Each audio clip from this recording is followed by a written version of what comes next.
Hello বন্ধুরা, তোমরা সবাই কেমন আছো? আশা করি খুব ভালো আছো। আজকে বাটা মাছের একটা দুর্দান্ত রেসিপি বানাবো।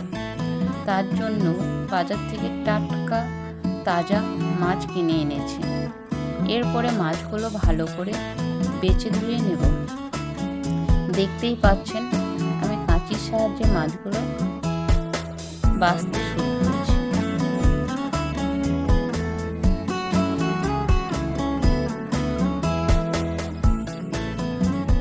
দেখুন বন্ধুরা, একটা মাছ প্রায় ভাজা হয়ে এসেছে। এইভাবে বাকি মাছগুলো বেছে নেব। দেখুন বন্ধুরা, মাছগুলো ভালো করে বেছে ধুয়ে নিয়েছি। এরপরে স্বাদ মতো লবণ, 1 চা চামচ হলুদ গুঁড়ো, 1 চা চামচ লঙ্কার গুঁড়ো। এরপরে মাছগুলো ভালো করে হাতের সাহায্যে মাখিয়ে নেব। ঠিক এইভাবে হাতের সাহায্যে মাছগুলো মাখিয়ে নিলে লবণটা ঠিকঠাক হয়। দেখুন বন্ধুরা, মাছগুলো লবণ হলুদ মাখানো হয়ে গেছে। এরপরে একে একে ভেজে নেব।